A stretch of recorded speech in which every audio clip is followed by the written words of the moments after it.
تو یہ قاری صاحب آپ کے بچوں کو حافظ قرآن بنا دیں گے، یہ عالم دین بنا دیں گے۔ آج ضرورت یہ ہے کہ ہمیں دین سے قریب ہونے کی ضرورت ہے، ہمیں علم حاصل کرنے کی ضرورت ہے۔ آج آپ حالات کا جائزہ لے کر دیکھیے، ہر میدان کے اندر مسلمانوں کو کاٹا جاتا ہے، مسلمانوں کو ستایا جاتا ہے، مسلمانوں پر ظلم ہوتا ہے، اس لیے ہوتا ہے کہ آج ہم اسلام سے دور ہیں، آج ہم دین سے دور ہیں، آج ہم شریعت مصطفیٰ سے دور ہیں۔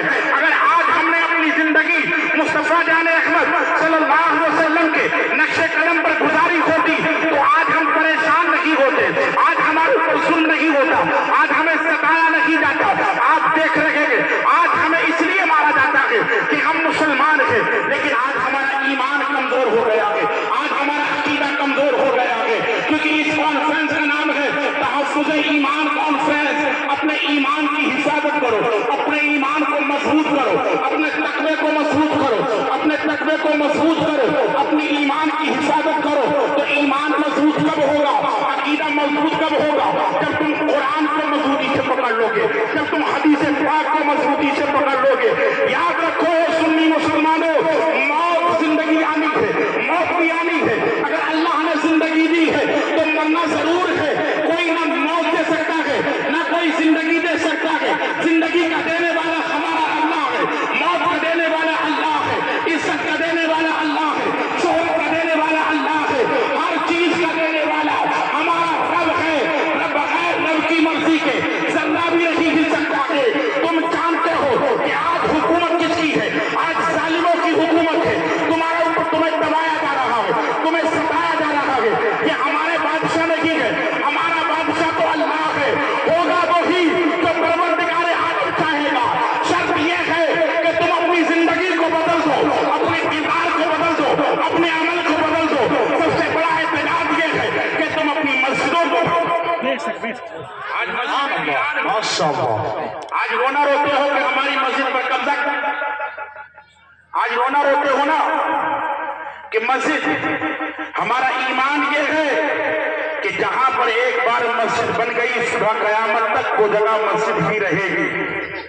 تم نے مسجد بنوائی ہے تو آباد کرنے کی ذمہ داری تمہاری ہے، نماز پڑھنے کی ذمہ داری تمہاری ہے۔ آج مسجدیں ویران ہے، نمازوں کو ہم نے چھوڑا ہے، اسی لیے ہم پریشان ہیں۔ میں بات کر رہا تھا حقوق العباد کی، ایک دوسرے کا حق تمہارے اوپر ہے۔ اگر تم نے کسی کا حق مارا ہے، کسی کو ستایا ہے، کسی پر ظلم کیا ہے تو کتنی ہی عبادت کر لو، کوئی عمل تمہارا رب کی بارگاہ میں قبول نہیں۔ آج ضرورت یہ ہے کہ اپنی زندگی کو بدلو، اپنے کردار کو بدلو۔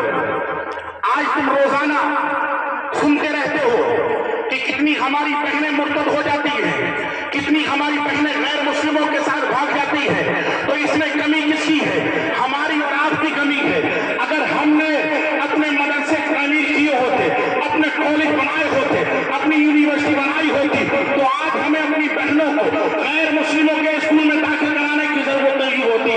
ہم اپنا پیسہ دوسرے اسکولوں میں تو خرچ کرتے ہیں، دیگر کاموں میں تو خرچ کر دیتے ہیں، لیکن آج ہمارے پاس دین کے کام کے لیے پیسہ نہیں ہے۔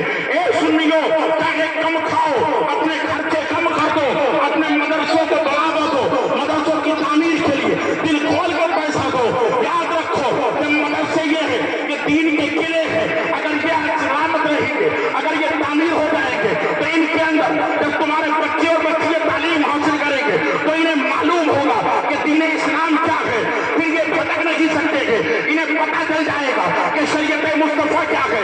یہ شریعت مصطفیٰ کے لیے کان دے بھی سکتے ہیں اور کان دے بھی سکتے ہیں۔